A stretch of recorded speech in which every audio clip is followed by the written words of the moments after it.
Hi everyone, good afternoon. In the previous lecture series, we have discussed about what do you mean by a circuit, what are all the elements we are having in the circuit, and how the source transformation has been converted into current and the voltage. We are having two types, that is conversion of the voltage into current and current into voltage.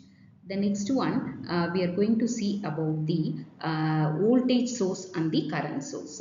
So what do you mean by a voltage source and what do you mean by a current source? For example, if we have taken any of the electrical sources that are active elements that supply energy to an electrical circuit. So that is termed to be as the voltage sources. We are having both the sources that supplies the energy to the electrical circuits. It may be voltage source or the current source. So without voltage source and current source, the electrical circuit cannot be worked.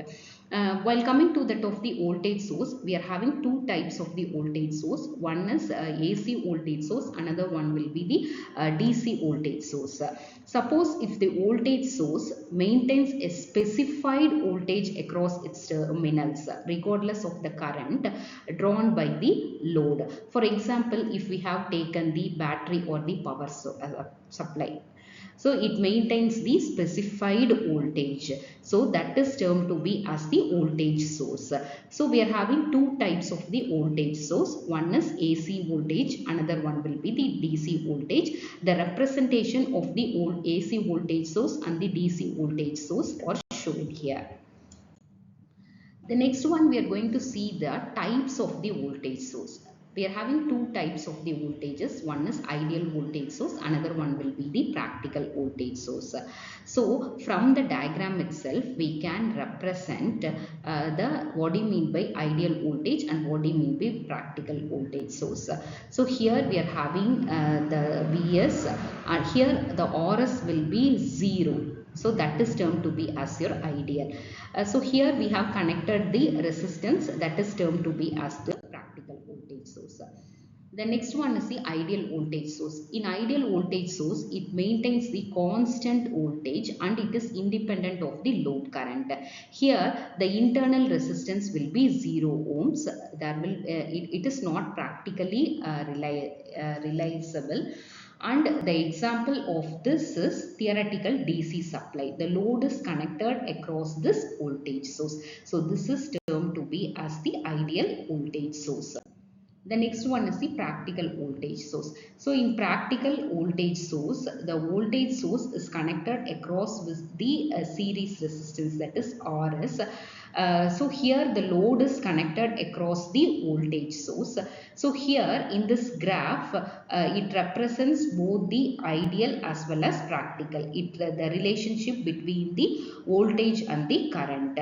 So the voltage slightly drops with increase in the load current, and it has the small resistance in series. For example, if we have taken the batteries or the DC generators, these are all the examples. So here the resistance has been connected in the series. The next one, current source. The current sources, we are having the ideal as well as the practical. Suppose if the current source supplies a constant current to the load irrespective of the voltage across its terminals, and the ideal and the practical current sources are given in the figure. For example, if we have taken the current source, it may be LED driver or it may be the transistor biasing circuits. The next one, we are going to see about the ideal current source. It delivers constant current regardless of the load voltage, and the internal resistance will be infinite, and it is not practically achievable. While coming to that of the practical current source, here the resistance is connected across the current source, and the output is taken across this resistance. The current varies slightly with the load, and it has the internal resistance that is connected in parallel. So the examples is transistor, current mirrors, and the current regulator circuit. These are all the examples of the practical current source. While coming to that of the mind map, the voltage, the sources has been divided into two. One is voltage source, another one will be the current source. We are having the various characteristics. Suppose if we are taking the ideal voltage source, the internal resistance will be 0 and there will be theoretical DC supply. If we connect the practical voltage source, there will be small internal resistance that has been connected in series.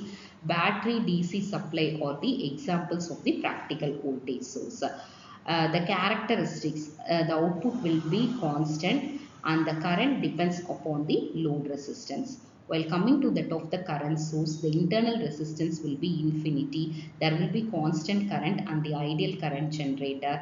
In practical current source, it will be high internal resistance and the transistor current mirrors or the practical current sources. It comes under the practical current sources. The characteristics, the current source depends upon the load resistance, and in voltage it depends upon the output voltage that will be constant. The comparison, these are all the comparison given.